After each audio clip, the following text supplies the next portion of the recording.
사도 바울은 오늘 말씀에서 사랑으로 구하고 신령한 것을 사모하라 이렇게 말합니다. 사랑으로 구하라는 말씀은 무슨 말인지 대부분 다 아는 말이지만 신령한 것을 구하라는 말씀은 생소한 느낌이 있을 수 있습니다.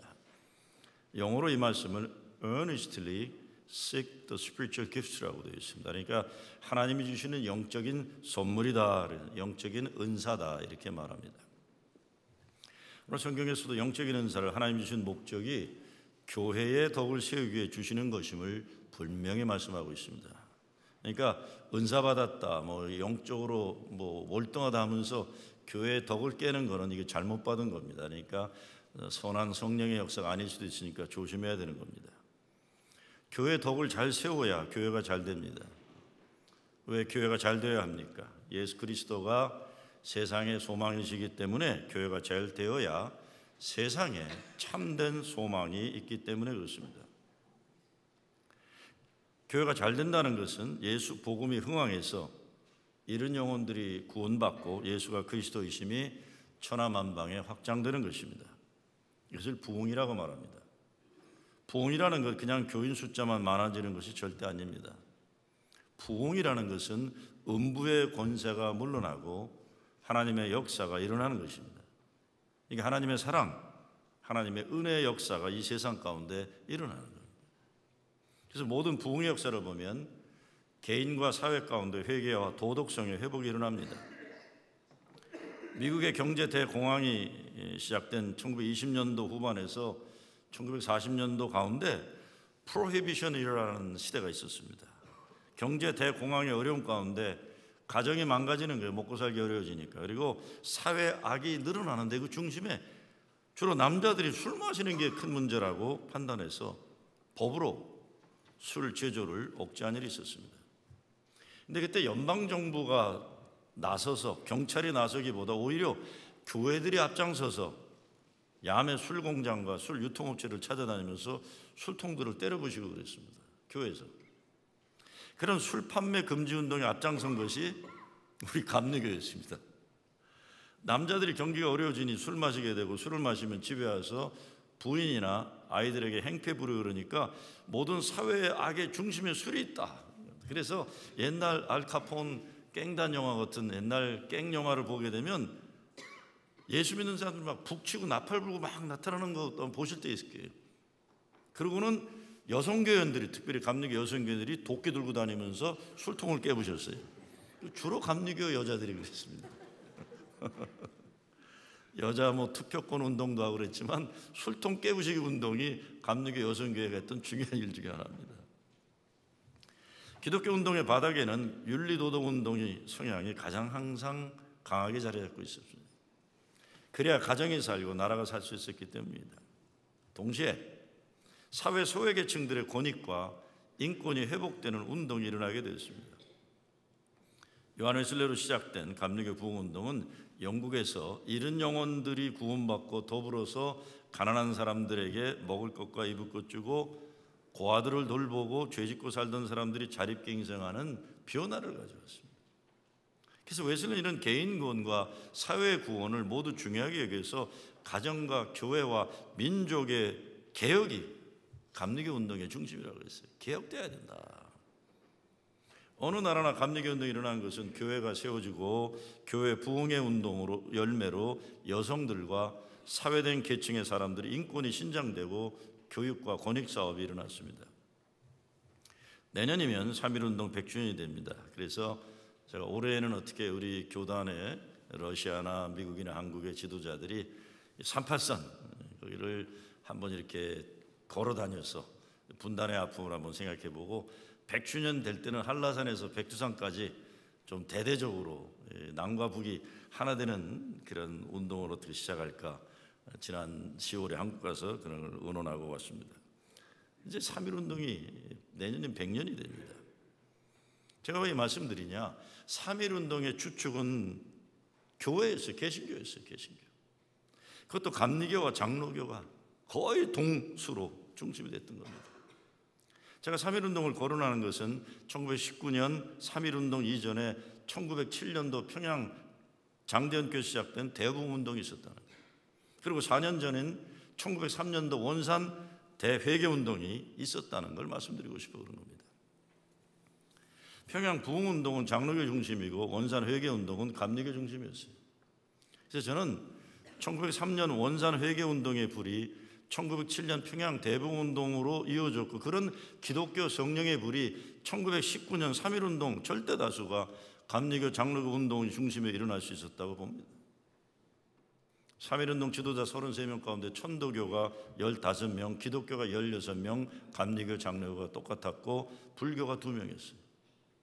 개신교 16명이 똑같이 감리교 개신하고 장로교 같이 있었습니다.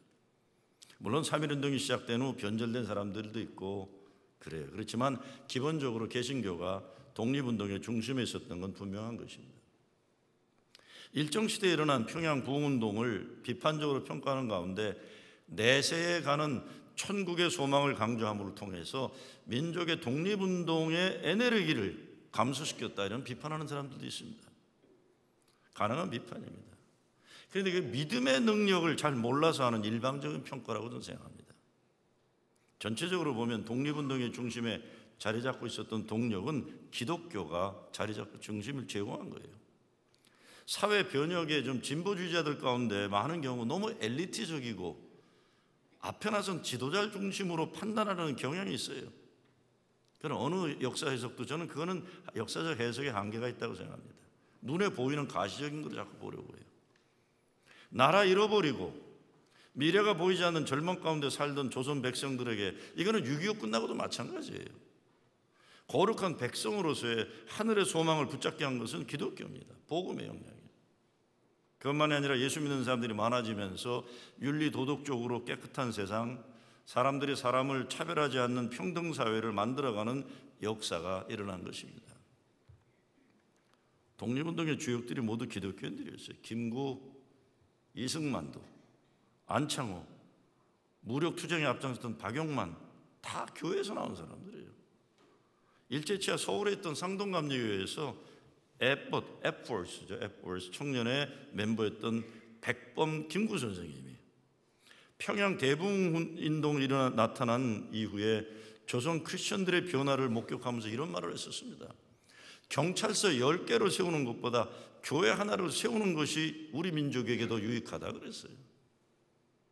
한 사람 한 사람 사람이 성경 말씀으로 변화되면서 조선 사회가 변화되는 역사가 있었다는 겁니다. 물론 오늘날 교회들이 대형화되면서 사회 문제도 일으키고 독재자들과 야합했던 부끄러운 역사를 가지고 있어요. 전 그렇지만 지금도 미국은 말할 것, 미국도 지금 큰 문제입니다. 그것 때문에. 그러나 미국이나 우리 조국의 역사에도 교회의 역할이 지대했다는 걸 우리가 포기해서는 안 됩니다. 부흥이 있어야 거룩한 역사의 변화가 일어납니다. 저는 무엇보다 우리 교회를 생각할 때에 신령한 것을 사모하라는 바울의 말씀이 참 중요하다고 생각합니다.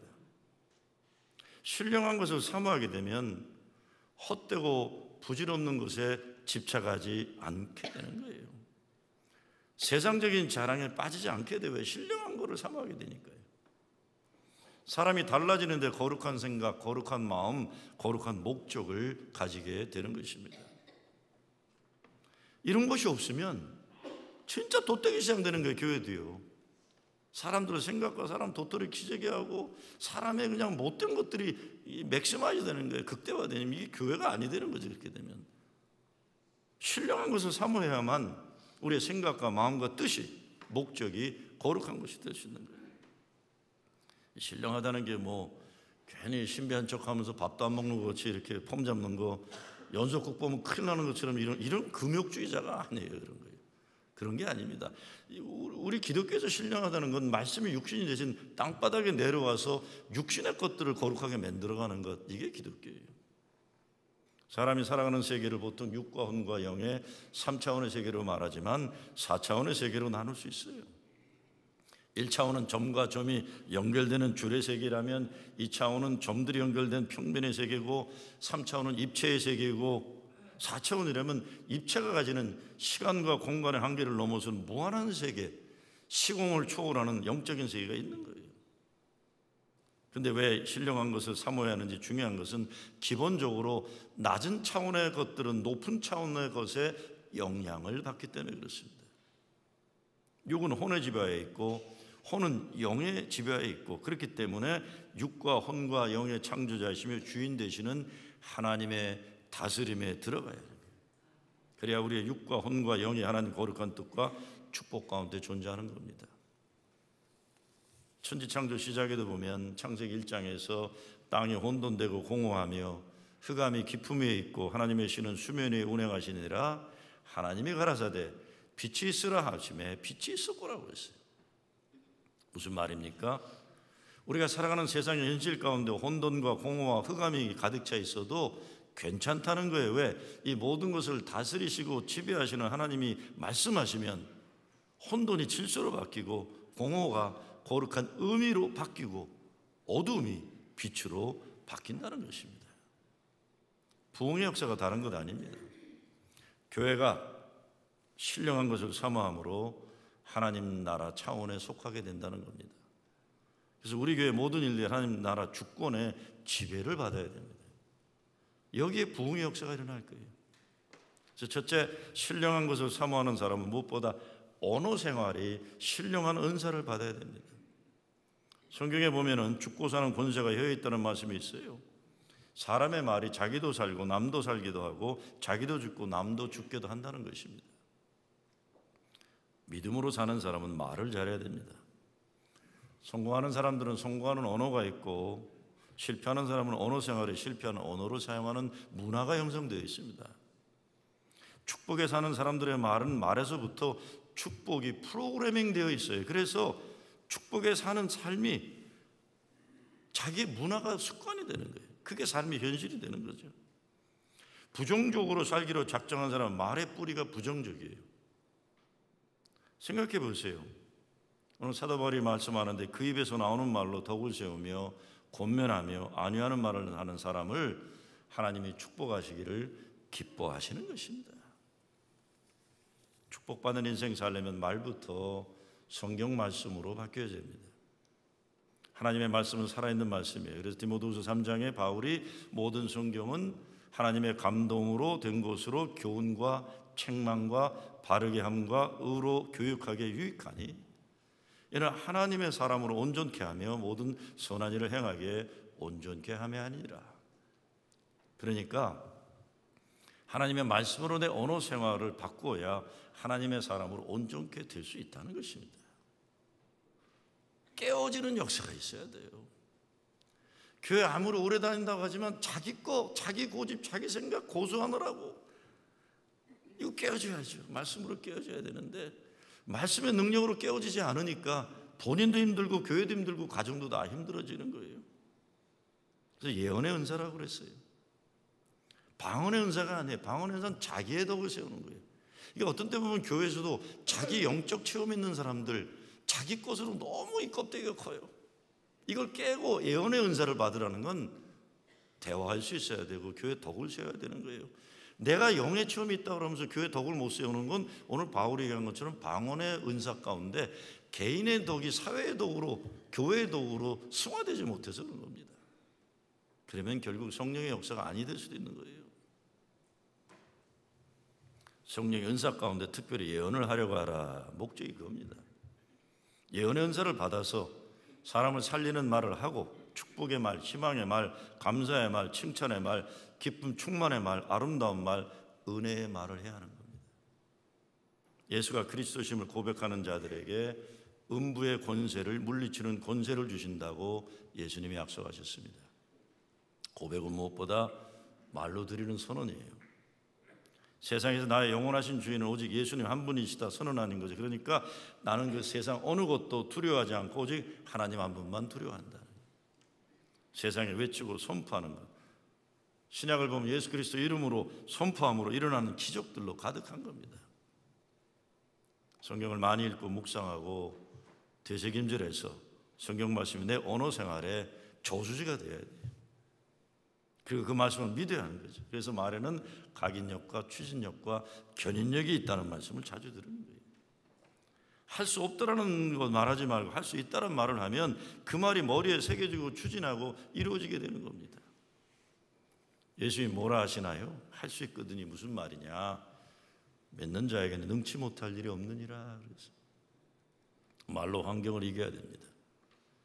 20세기 가장 대표적인 선교사 가운데 이 스탠리 존스라고 있어요. 켄터키 에즈베리 신학교 가면 그분 센터가 있어요. 선교센터가. 이분은 마트마 간디와 함께 인도 독립운동에 참여했던 감리교 선교사예요. 아주 친하게 지난 분이죠. 이 스탠리 존스. 그분이 90에 이르러 중풍으로 쓰러졌어요. 병원 침대에 몇 달간 움직이지 못하고 말도 못하고 있는데 죽을 날만 기다리는 신세가 되니까 아무도 찾아오는 사람도 없었어요. 그런데 존스 목사님이 간호원들에게 쪽지 하나를 전해줍니다. 간호원들에게 자기를 볼 때마다 나사렛 예수의 이름으로 일어나 걸으라 외쳐달라고 부탁을 한 거예요. 그냥 뭐 노인네가 살 날이 얼마 남지 않은 노인네가 부탁하니까 그냥 간호원들이 좀 웃기지만 지나가면서 이렇게 나사렛 예수 이름으로 명하노니 일어나 걸으라 하는 거예요. 그게 자꾸 소문이 나는 거예요. 왜냐하면 간호원들이 그러니까 저거 뭐 하는 짓이냐 그러니까 사람들이 비웃기 시작했어요. 저 뭐 하는 짓이야. 저 인도에 갔던 선교사래. 감리교 선교사라는데 저래. 뭐 이런 거예요. 근데 간호원들은 그분이 부탁하니까 지나가면서 나사렛 예수 이름으로 일어나 걸으라. 그때 이 스탠리 존스는 아멘으로 외치기 시작. 자, 결론적으로 말씀드리면 잘 퇴원해서 천국 가는 순간까지 건강하게 완치된 인생을 살았다는 겁니다. 그게 그분의 고백이에요. 물론 모든 사람이 존스 목사님처럼 그렇게 일어나지 못할 수 있어요. 그렇습니다. 그러나 왜 안 될 일에 그리 신경을 쓰고 살 건 또 뭡니까? 되는 일에 신경 쓰고 투자하는 거예요. 여러분의 입술에서 나오는 말이 얼마나 위대한 능력의 잠재력을 가지고 있는지 믿으셔야 합니다. 무엇보다 하나님 말씀, 성경 말씀으로 대언할 때 하나님 능력이 역사하는 겁니다. 언어 생활에 신령한 은사가 충만한 여러분 되시길 주의 이름으로 축원합니다. 신령한 것을 사모하는데 생각이 신령한 생각으로 바뀌어야 돼요. 사도 바울이 로마서 8장에서 이렇게 얘기합니다. 육신을 따르는 자는 육신의 일을, 성령을 따르는 자는 성령의 일을 생각하나니 육신적으로 생각하는 것은 사망이요 영적으로 생각하는 것은 생명과 평안이니라. 육신의 생각은 하나님과 원수가 되나니 이는 하나님의 법에 굴복지 아니할 뿐 아니라 할 수도 없습니다. 생각이 그 삶을 결정합니다. 오늘 말씀 4절에 보면 바울이 이렇게 말합니다. 방언을 말하는 자는 자기의 덕을 세우고 예언하는 자는 교회의 덕을 세우나니 그랬어요. 그래서 바울은 방언을 금하지는 말라고 하면서도 가능하면 좀 되는 말을 하라, 예언하라고 한 거예요. 예언이라는 건 설교고 성경 공부 가리키는 거예요. 말씀을 풀 줄 아는 거예요. 그래야 교회 덕을 세우니까. 근데 이게 뭐 성령 받았다고 아무도 모르는 그걸 자꾸 신비하다고 생각하는 사람들이 너무 많아요. 우리끼리. 그래서 영적인 교만에 빠지고 교회 덕을 세우지 못하고 결국은 신앙생활에 문제가 나오는 겁니다. 인간의 생각을 지배하는 영역이 혼의 영역입니다. 그러니까 사람의 마음이에요. 근데 이 사람의 마음을 지배하는 것이 하나님의 영입니다. 그러니까 영의 세계의 생각을 하려면 하나님의 생각을 알기 위해 성경 말씀을 열심히 읽어야 돼요. 히브리서 4장에 보면 하나님의 말씀은 살았고 운동력이 있어 좌우의 날선 어떤 것보다도 예리하여 혼과 영과 및 관절과 골수를 찔러 쪼개기까지 하며 또 마음의 생각과 뜻을 감찰하는 얘기를 했어요. 보통 얘기하는 포지티브 띵킹이 아니라 하나님 말씀의 띵킹으로 바꾸려는 거예요. 사람의 생각으로 자신만만한 거 잘못되면 교만입니다. 그러나 하나님 말씀 생각으로 살면 반드시 말씀의 능력이 열매 맺는 것입니다. 제가 우리 부목사들에게 많이 하는 말이 있어요. 안 되는 것 반복해서 보고하지 말아라. 이거 안 됩니다. 저거 안 됩니다. 그만하라 그래요. 왜 그거 안 되는 거 자꾸 보고하냐? 안 되는 것 보고하는 것도 습관이 돼버려. 앞으로 목회할 때 안 되는 것만 찾게 된다는 거예요. 되게 만들고 고쳐진 거, 잘된 것 보고하는 습관 만들려고 그래요. 되게 만드는 게 네 사명이다. 그렇지 않습니까? 그렇지 않나요? 제가 옛날에 목회할 때 장로님들 무슨 회의를 하는데 무슨 어느 부목이 잘못했던 기억이 나요. 뭐 성토대회가 열렸어요. 이 부목 원래 그랬다는 둥 뭐. 그때 여자 장로 한 분이 계시다가 아무 말 안 하더니 한마디 하더라고요. 여러분, 장로가 하는 일은 문제 색출이 아니라 문제 해결이 아닙니까? 그래요. 아니 젊은 목사 하나 잡느라고 이렇게 애를 쓰십니까? 그래요. 그랬더니 모든 남자들이 어떻게 됐어요? 멀쑥해진 거죠. 좋은 여자 장로 하나가 별로 좋지 않은 남자 장로 10명보다 훨씬 좋다. 그런 얘기하는 거예요. 저는 우리 교회에서 여자 장로님들이 많이 나오시길 바라요. 제 경험으로는 여자 장로님들 중에 교회 문제 생기는 변도 본 적이 없어요. 어느 교회에서 여자 장로들이 문제 만들었던 걸 본 적이 없습니다. 저는. 있으세요? 우리 교회도 없어요.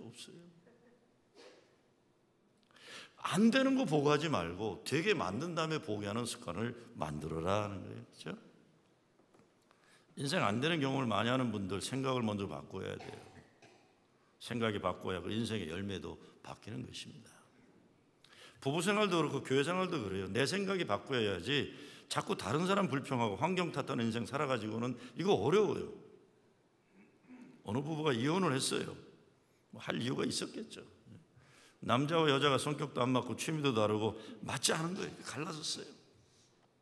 시간이 좀 지나니까 남자가 재혼하고 싶어서 이제 결혼정보센터에다가 자기 신상하고 자기가 원하는 이상적인 배우자상을 주면서 부탁했어요. 내가 첫 번째 결혼에 실패하고 했으니까 이 재혼하는 거니까 진짜 좀 꼭 맞는 사람을 찾고 싶다. 도와달라 그런 거예요. 한참 기다렸더니 연락이 왔어요. 당신하고 맞는 사람이 있다. 그래서 큰 기대감을 가지고 약속 장소로 나갔습니다. 그 남자가 약속 장소에 가보니까 어떤 여자가 얌전하게 앉아있는데 누굴까요? 옛날 마누라예요. 옛날 마누라. 무슨 이야기입니까? 처음부터 그 여자는 그 남자가 찾는 이상형이었어요. 살다 보니까 사는 게 힘들어지니까 고마워하지 않고 살다 보니 그렇게 된 거예요.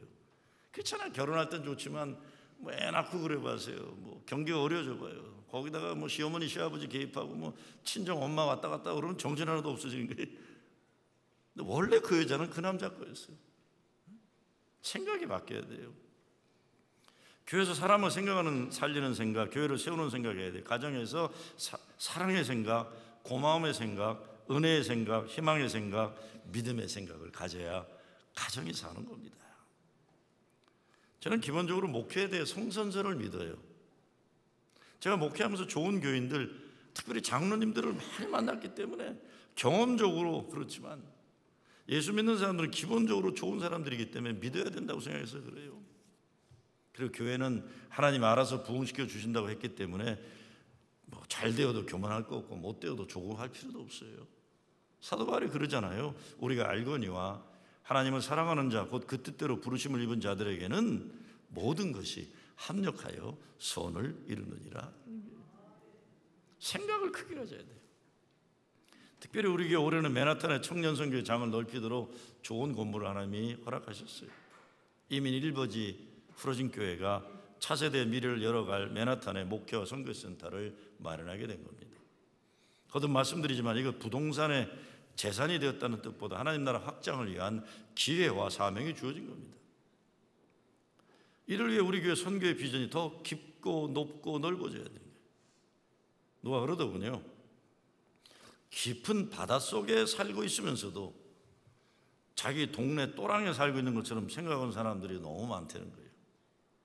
프로진 제일교회라는 깊은 넓은 바닷속에 살고 있으면서도 동네 또랑에 살고 있는 생각으로 살아가는 사람들이 있는 거예요.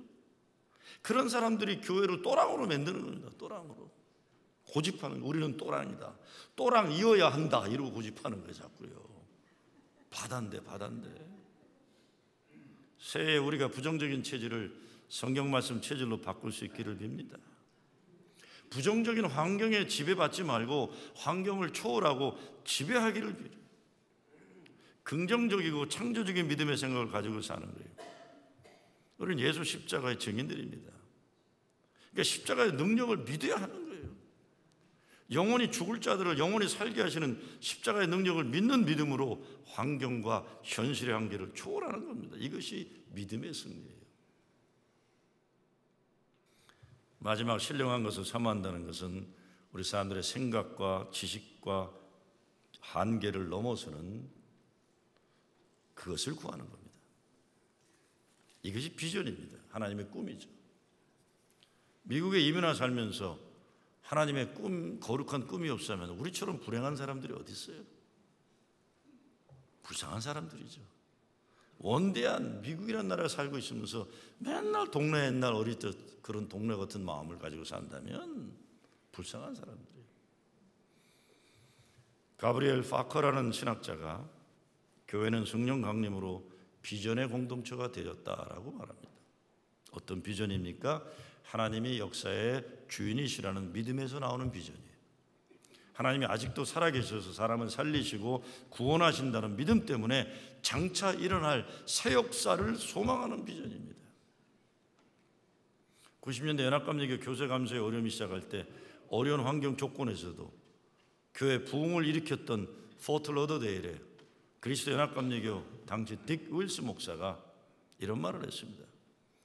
지금 내 모습이 어떠한지 이것이 중요한 것이 아니라 하나님이 나를 어떻게 쓰시기 원하시는가 이것이 중요하다. 그래서 믿음으로 내가 어떻게 될 것인가 이것이 중요하다라고 해요. 근데 꿈은 막연한 것이 아닙니다. 반드시 하나님 이루시기를 기뻐하시는 꿈이 되기 위해 무엇보다 하나님 기쁨과 영광해야 됩니다. 사람의 욕심이 극대화되면 아무리 기도해도 하나님 이루어주지 않으시는 거예요. 하나님이 기뻐하실 크고 위대한 꿈을 꾸어야죠. 그리고 꿈을 이루는 목표가 분명해야 됩니다. 하나님 부흥의 역사에 내가 쓰임받으려면 그 목표를 달성하기 위해 최고 최선의 인간의 노력과 헌신이 또 요구되는 겁니다. 이 모든 조건이 이루어지고 사람의 믿음에 순종이 있을 때 하나님이 그 비전을 이루어 주시는 거죠. 다음 달이면 벌써 며칠 안 남았네요. 대한민국 평창에서 동계올림픽이 열려요. 지난 한 해 한반도 전쟁 위기 뉴스로 전 세계가 시끄러웠어요. 근데 남과 북의 대표들이 만나고 남북 선수단이 입장식에 한반도기를 들고 함께 입장한다는 뉴스도 봤어요. 한반도기 때문에 난리를 치는 사람들이 있다는데 이거 노태우 대통령 때 있었던 거예요. 제가 그때 한반도기를 휘둘렀기 때문에 알아요. 이게 뭔지요. 이 미국 언론은 말할 것도 없고 세계 언론이 중요하게 다루고 있어요. 와, 전쟁의 위협이 아니라 평화의 가능성이 이루어지고 있다 환영하는 거예요. 이런 것이 새로운 역사의 가능성입니다. 지난 10여 년 한국이나 미국 교계는 전도의 문이 막히고 교세 감소와 주일학교를 위시한 젊은이들이 사라지는 위기로 고민하고 고통당하고 있어요. 그러기에 부흥의 가능성과 소망과 기대가 막 우리에게 목마른 것입니다. 이러려면 말씀으로 깨지는 사람들이 일어나야 돼요. 자기가 알고 있는 경험, 자기가 알고 있는 상식 가지고 고집하면 하나님의 새 역사는 이루어질 수가 없어요. 한반도에서 일어난 새로운 역사를 우리 기대해 보는 겁니다. 전쟁의 이야기가 오래되면 사람도 사는 것이 너무 힘들어져요. 미래가 불안한 것이 되면 젊은이들이 꿈을 꿀 수 있는 환경이 불가능해지는 겁니다. 저는 항상 그런 얘기했어요. 통일의 비전을 저는 정치적 통일 이런 거 사실 정신이 없어 저는 그런 생각 못해요. 저는 항상 그런 얘기해요. 이 통일이 되는 거 복잡한 것보다 나는 기본적으로 대한민국에 있는 젊은 대학생들이 여름방학이 되면 배낭 메고 부산에서 기차 타고 삼판선 지나 평양을 지나 두만강입니까 압록강입니까 지나가지고 중국도 가고 러시아도 가고 유럽까지 건너 아프리카까지 건너가는 기차여행만 할 수 있어도 얼마나 좋겠냐. 이 나라가 전쟁의 위기가 되니까 많은 예산과 많은 에너지가 글로 들어가는 거예요. 그러니까 젊은이들의 꿈이 저 그것만 돼도 좋다고 얘기해요. 안 될 거 자꾸 얘기하지 말고 되는 것부터 좀 풀어나가 보자는 거예요. 되는 것부터. 고려 연병제가 어쩌고 저는 머리가 나빠갖고 제자 들어가면 좀 대화를 그만해요. 전 통일운동에 관여했지만 옛날부터 이런 얘기할 땐 잘 안 가요. 저는 그냥 항상 단순합니다. 대학생들이 배낭 메고 여행 좀 가면 좋겠다 그래요. 그 북한이 이 경제 교류가 있어 북한 사람들 좀 우리 동포인데 좀 먹고 살았으면 좋겠다는 거예요. 전쟁 연습 좀 그만하고 평화 연습 좀 하고 얼마나 좋아요. 축구도 같이 하고 탁구도 같이 하고 음악도 같이 하고 얼마나 좋겠어요. 그냥 우리 끊임없이 새로운 소망과 믿음으로 미래를 열어가야 하는 겁니다. 근데 과거를 돌아보면서 미래를 소망하는 거죠. 저는 그래서 오늘 말씀을 시작할 때 평양 대북운동을 말씀드린 이유가 우리 교회의 사명이 부흥운동으로 돌아가야 된다는 걸 말씀드리고 싶은 거예요. 1907년 1월 그러니까 거기에 시작된 평양 대북운동이 올해로 꼭 111년이 되는 거예요. 111년 전에 우리 조국이 일제 치하에 있을 때임에도 불구하고 부흥의 불이 나라를 뒤집었어요. 1907년 1월 평양 장대현교회에서 일어난 부흥운동은 길선조 목사님으로부터 죄의 고백과 회개가 시작되면서 온 교회가 회개의 눈물과 통회 자백의 소리로 예배당을 채웠던 거예요. 거기에 훌륭한 장로님, 조만식 장로님도 계셨던 거고요. 미국의 선교사들은 조선 사람들을 무시했던 교만을 회개했고 교인들은 선교사들을 미워했던 것을 회개하고 서로 용서를 구했다 그랬어요. 교회 안에 존재했던 양반 상놈의 신분차별이 회개되었고, 근데 이런 일이 있기 전에 1903년도 감리교 선교사인 하대 선교사로 시작된 원산 대북운동 역시 자기 실력만 의지해서 선교를 하려던 자만심과 조선 사람들을 멸시했던 인종적 우월감과 교만함을 하디가 회개하는 거예요. 로버트 하디가 아무리 열심히 노력해도 열매가 없던 선교사역을 놓고 괴로워하다 이렇게 고백했습니다. 아무리 노력하고 애를 써도 이처럼 수고의 결과가 없게 되는 원인이 어디 있는가? 내 자신에게 어떤 장애물이 있는가? 점점 더 깨닫게 된 것은 내게 영적인 능력이 부족하다는 것이었다. 하나님께서 힘으로 되지 아니하며 능으로 되지 아니하고 오직 나의 신으로 되는 일을 하신 말씀에 나오는 그 성령의 능력이 없는 것이 실패의 원인이었음을 깨닫게 되었다라고 했어요. 그러면서 신령한 것을 사모하게 됩니다. 우리 교회가 하나님 부흥의 역사에 순종하는 교회 되기에 필요한 것도 신령한 것을 사모하는 것입니다. 사모하라는 것은 계속해서 하나님으로부터 내려올 은사를 간구하라는 겁니다.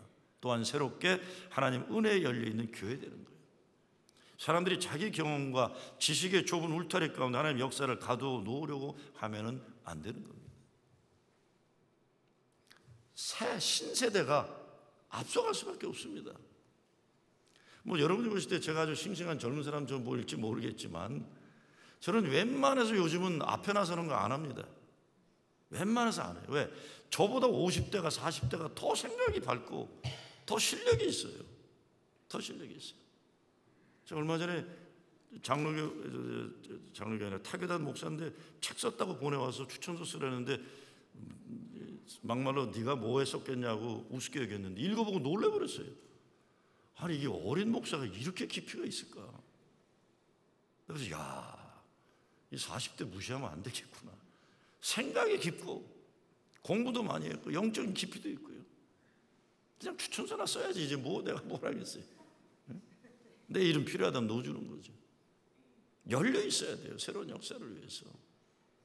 젊은 것들이 뭐하라 이런 소리 이거 하는 거 아닙니다. 여러분들. 젊은 것들이 더 잘 알아요. 더 잘 알아. 그건 왜 하느냐? 저는 이 셀폰도 자동으로 쓸 줄 몰라요. 카톡에 이모콘도 잘 못해요. 그래서 사람들 이거 어떡하냐? 그때 내가 뭘 어떡하겠어요? 신령한 거 사모하라.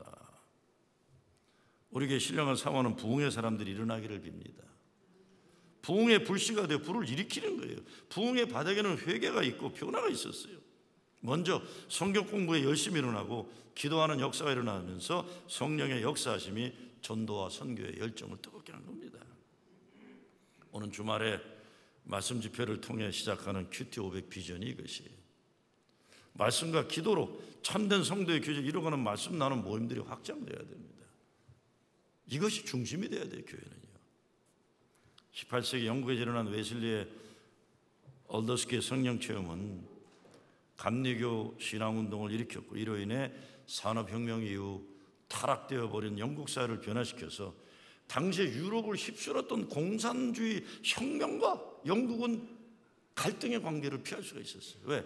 공산주의자들이 볼 때 이거 감리교 운동이라는 게 우리보다 더 어렵고 가난한 무지한 계층을 더 돌본다. 프랑스, 이태리 뭐 다 난리칠 때 영국은 나중에 역사들 가운데 감리교 운동이 갈등을 막았다는 평가까지 나옵니다. 미국 동부에서 조나단 에드워드로 시작된 영적 대각성 운동, 당시 뉴잉글랜드에 살던 3만 명 가운데 2만 5천 명이 예수 믿어서 회심의 역사가 일어났어요. 그 당시에는 사실 1920년대 때까지도 그랬어요. 뉴욕의 40%가 감리교인이었어요. 지금 4%도 안 됩니다. 20세기 초입에 들어오면서 하나님은 역사에 어려울 때마다 성령운동을 일으켜 주시는데, 로스앤젤레스 아주사 거리에 시작된 성령운동이, 이건 이제 오순절 교단의 성령운동이에요. 순복음교회 운동이 일어났는데, 오순절 성령운동이 일어나면서 도시 빈민과 이민 노동자들이 억눌린 아픔을 영적으로 승화시킵니다. 특별히 성령운동하는 오순절 운동에서 깨진 게 성차별이 깨지고 인종차별이 깨지고, 왜? 그 사람들은 성령의 체험이 우선이 된 거예요. 인종보다, 성차별보다. 이게 똑똑하다는 기성교단들, 장로교, 감리교 이런, 그걸 깬 거예요. 성령운동을. 아, 성령이 우선이구나. 인종도 아니고 성차별도 아니구나. 이와 같이 부흥의 운동은 그 시대를 변화시키기 위해 일으키는 하나님의 주권적인 역사입니다. 그리고 부흥운동은 하나님 뜻하심 따라 금액이 끊어지지 않고 오늘에 이르고 있는데, 이제 어디에 이르렀습니까? 2018년 1월 프로싱의 이 시대 새로운 하나님 부흥의 역사에 쓰임받기 위해 우리는 부름받은 겁니다. 이 거룩한 사명을 감당하기 위해 사랑으로 구하고 신령한 것을 사모하는 여러분 되시길 주의 이름으로 축원합니다.